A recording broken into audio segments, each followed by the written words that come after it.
वाराणसी में ज्ञानवापी परिसर विवाद मामले में आज जिला अदालत ने सुनवाई की है। कल वो इस पर फैसला सुनाएगी कि ये पूरा मामला कैसे सुना जाए। सुप्रीम कोर्ट के आदेश के बाद ये सुनवाई हो रही है। दरअसल जिला अदालत के सामने कई याचिकाएं हैं।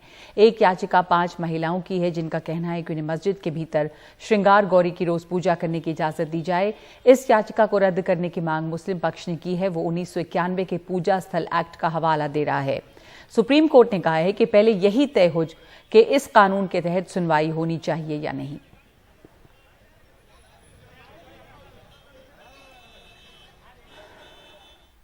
अब कर्नाटक में भी 2 मस्जिदों के भीतर मंदिर होने की बात कही जा रही है और दिलचस्प यह है कि एक मस्जिद के भीतर मंदिर का पता लगाने के लिए मंगलौर में 25 मई को एक विशेष पूजा रखी गई है। दूसरा विवाद टीपू सुल्तान की एक मस्जिद को लेकर है जिसके भीतर हनुमान मंदिर होने की बात कही जा रही है। मैंगलोर के बाहर मलाली की जुमा मस्जिद की मरम्मत का काम रोक दिया गया है। विश्व हिंदू परिषद के मुताबिक यहां कुछ जगहों पर मंदिर जैसी बनावट दिखती है। एक जुम्मा मस्जिद को नवीकरण करने के समय में एक मंदिर जैसा भवन मिला है।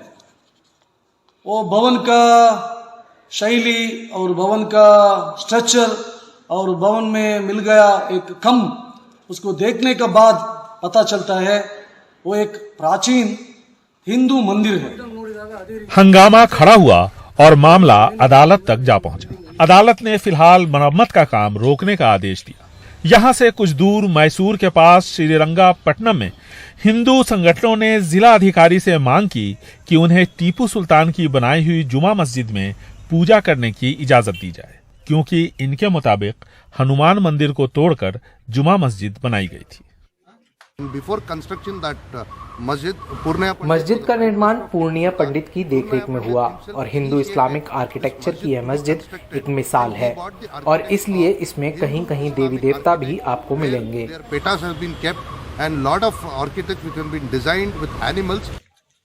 मैंगलोर के बाद मैसूर की मस्जिद को लेकर विवाद शुरू हो गया है। चिकमंगलुरु के दत्तापीठ बनाम बाबा बुदनगिरी मजार और हुबली के ईदगाह मैदान का विवाद भी कर्नाटक में सांप्रदायिक तनाव की वजह बनता रहा है।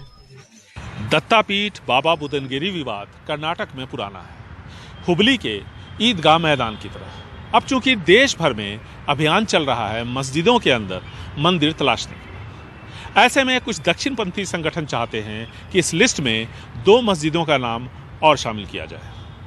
इससे सांप्रदायिक ध्रुवीकरण बन गया है धार्मिक उन्माद के साथ। बेंगलुरु से कैमरामैन गोविंद मूर्ति के साथ निहाल खिदवई, एनडीटीवी इंडिया। उत्तर प्रदेश के अलीगढ़ में 70 दलित परिवारों ने घर के बाहर मकान बिकाऊ है के पोस्टर लगाए हैं। बताया जा रहा है कि यहां पर दलित समाज के लोग बिल्डर के उत्पीड़न से तंग आ गए हैं। क्या है ये पूरा मामला, देखिए सौरभ शुक्ला और अदनान खान की इस रिपोर्ट में। ये तस्वीर नए भारत के अलीगढ़ शहर की है, जहां कुछ अनुसूचित जाति के परिवारों ने अपने घरों के आगे पोस्टर लगा रखे हैं जिनमें साफ लिखा है, मकान बिकाऊ हैं, हम दलित उत्पीड़न से परेशान हैं। मामला अलीगढ़ की सांगवान हाउसिंग सोसाइटी का है। पिछले महीने अंबेडकर जयंती के उपलक्ष्य में कॉलोनी में लोग पार्क में एक भंडारा करने जा रहे थे, लेकिन सोसाइटी ने भंडारा नहीं होने दिया और पार्क में पानी भर दिया। यही वजह है कि अब यहाँ के अनुसूचित जाति के परिवार सोसाइटी छोड़कर जाना चाहते हैं। आज आज़ादी के इतने साल बाद भी यदि हमें अपने धर्म का पालन करने के लिए, अपने आराध्य की स्तुति करने के लिए भी आज़ादी नहीं हो, तो ऐसी सोसाइटी में हम बैठ के क्या करें।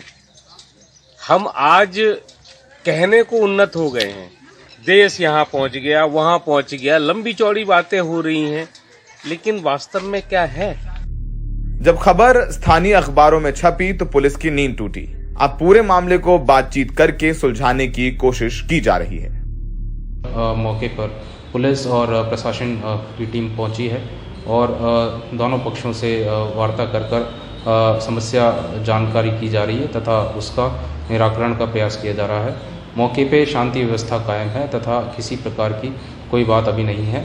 इसका शीघ्र ही जांच करके इसका निस्तारण किया जाएगा। वहीं सांगवान सोसाइटी का कहना है कि उन्होंने कभी अंबेडकर जयंती का कार्यक्रम होने से नहीं रोका। ये लोग बेवजह बात का बतंगड़ बना रहे हैं। संविधान के रचयिता B.R. अम्बेडकर की जयंती मुख्यमंत्री से लेकर के प्रधानमंत्री तक मनाते हैं, और वो भी उस देश में अंबेडकर जी की जयंती मनाने से रोका जा रहा है जिस देश के राष्ट्रपति रामनाथ कोविंद ही अनुसूचित जाति से आते हों। तस्वीर साफ है कि एक समाज के तौर पर हमें अभी और फासला तय करना है। अलीगढ़ में सहयोगी अदनान खान के साथ सौरभ शुक्ला, NDTV इंडिया। मध्य प्रदेश के सतना में मां शारदा शक्ति पीठ के दर्शन के लिए रोपवे से जा रहे श्रद्धालु मुश्किल में फंस गए जब रास्ते में केबल कार रुक गई। इस दौरान मौसम बेहद खराब था और तेज हवाएं चल रही थी। मौसम विभाग की अलर्ट के बावजूद रोपवे को बंद नहीं किया गया और इसके बाद पर्यटक बीच हवा में फंस गए। जो वीडियो सामने आया है उसमें कई केबल कार को बीच में फंसा हुआ देखा जा सकता है। बाद में ट्रॉली में फंसे लोगों को रेस्क्यू किया गया। बताया जा रहा है कि 25 से ज्यादा लोग रोपवे में फंसे हुए थे।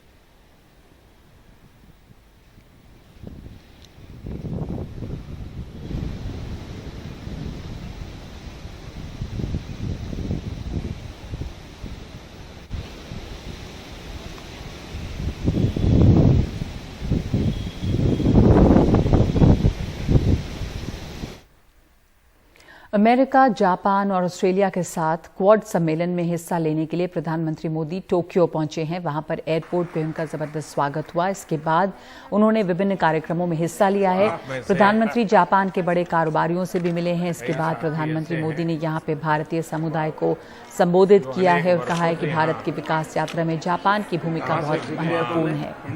भारत आत्मनिर्भरता के संकल्प के साथ आगे बढ़ रहा है। प्रधानमंत्री मोदी ने कहा कि पत्थर पर लकीर खींचना उनकी आदत है। जापानी में क्या लिखा है?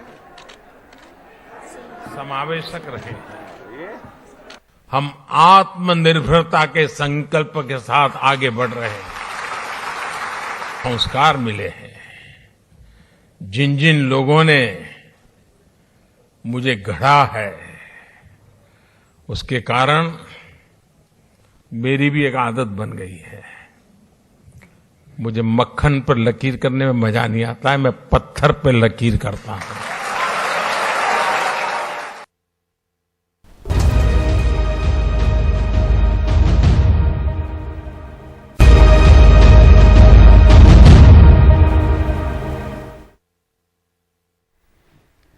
मुंबई में मॉनसून आने वाला है। ऐसे में नजर उन ठिकानों पर है जहां पे बरसात के दिनों में मिट्टी खसकती है और हादसे होते हैं। मुंबई में 72 ऐसी जगह हैं जहां पर ये खतरा है। पिछले साल चट्टान खिसकने की वजह से 2 हादसों में 29 लोगों की जान गई थी। बीएमसी का दावा है कि जागरूकता के साथ सुरक्षा उपाय योजना पर काम चल रहा है, लेकिन नागरिकों का कहना है कि उन्हें उनके हाल पर छोड़ दिया गया है। सुनील सिंह की ये ग्राउंड रिपोर्ट। मुंबई में इस तरह की पहाड़ियों पर घर बनाकर रह रहे लोगों पर बारिश किसी खतरे की तरह मंडराती है। न जाने कब पहाड़ी पर से चट्टानें खिसके और जाने क्या क्या जमींदोज हो जाए। पिछले साल बारिश में चेंबूर और विक्रोली में हुए हादसे में 29 लोगों की जान चली गई थी। इस साल बीएमसी ने ऐसे 72 स्थानों को चिन्हित किया है जहां चट्टानें खिसककर मौत का सबब बन सकती हैं। बीएमसी का दावा है कि उसने सुरक्षा उपायों के साथ लोगों में जागरूकता अभियान भी शुरू किया है। हमारे पास जो भी डिजास्टर मैनेजमेंट से जो भी हाई रिस्क एरियाज आए थे, डीपीसी से हो या अर्बन डेवलपमेंट डिपार्टमेंट से हो, हमने जितना फंड था उतना पीडब्ल्यूडी को दिया हुआ है। वर्क ऑर्डर्स निकले हुए हैं, काम शुरू हुआ है। हाँ, ये है कि हमें सतर्क रहना पड़ेगा क्योंकि इस बार अगर आप देखें तो समर्स एक्सट्रीम रहे हैं, विंटर्स एक्सट्रीम रहे हैं, शायद मानसून्स एक्सट्रीम हो सकते हैं, लेकिन पूरी तैयारी है कि अगर कोई ऐसे आपत्ति आए तो उसमें हमारे रिस्पॉन्स क्या होना चाहिए, हानि कम से कम कैसे हो, उस पर भी हमारी तैयारी जारी है। अब आइए चलते हैं भूस्खलन के संभावित 72 ठिकानों में से एक विक्रोली के सूर्यानगर में। पंचशील चाल के इन घरों में पिछले साल चट्टान खिसकने से 10 लोग मौत की नींद सो गए थे। 17 साल का पंकज तिवारी निचली मंजिल पर सो रहा था, इसलिए बच गया, लेकिन ऊपरी मंजिल पर सो रहे उसके माता, पिता और बड़ा भाई भूस्खलन के शिकार हो गए। अभी घर में और कौन लोग हैं, कितने लोग बचे हैं? मैं हूँ, मेरा भाई है, 2 बहन और है बस। अच्छा, ये घर में देख रहा हूँ, ये तो घर अभी खंडर हो चुका है। तो कहाँ रहते हो अभी? सर उधर मैं तबेले के पास भाड़े पे रहता हूँ। और किसने व्यवस्था की है, सरकार ने? नहीं सर, खुद से। अच्छा, सरकार ने कोई व्यवस्था नहीं की। पिछले साल की तबाही के निशान और उजड़े घर जस के तस पड़े हुए हैं, और तो और सुरक्षा दीवार भी टूटी पड़ी है। आज मैं आपको दिखाता, ये रिटर्निंग वॉल है ऊपर। ये रिटर्निंग वॉल कभी पहाड़ पे नहीं बनता है, टप्पे टप्पे में बनता है। इसका जिम्मेदार कौन था बनाने वाला? उनके ऊपर मर्डर का केस लगना चाहिए। ये मर्डर था। लोग बोलते हैं कि हम अवैध तरीके से रह रहे, तो चुनाव के टाइम पे हमारे पास अब जब वोट मांगने आते हो तब हम अवैध नहीं है। बारिश में बीएमसी कहते कि यहाँ पर मत रहिए। हाँ, रहने का तो आपकी खुद की जिम्मेदारी से रहो। अच्छा, और जाइए कहीं दूसरे जगह पे रहने, तो वहाँ मकान बना के मकान देते हैं वो लोग? ऐसा कुछ नहीं बोले, अपने पैसे से अपनी व्यवस्था करो। लोगों ने लाखों पैसे खर्च किए होंगे, पाई जोड़ के पैसे बनाए होंगे और फिर ये घर बनाया होगा, लेकिन अब ये उनका घर में वो रहने नहीं है, यही अपने घर से बेदखल हो चुके हैं। कहाँ रह रहे हैं कोई सुध लेने वाला नहीं है। और आगे चलकर अभी हम देखेंगे तो जितने भी लोग नीचे इस तरह के रहते हैं, अब इन सबको भी नोटिस दी जा रही है। लेकिन सवाल है कि क्या नोटिस भर देने से ही प्रशासन की जिम्मेदारी समाप्त हो जाती है? मुंबई से cameraman Praveen Rohit, Sunil Singh, NDTV India के लिए।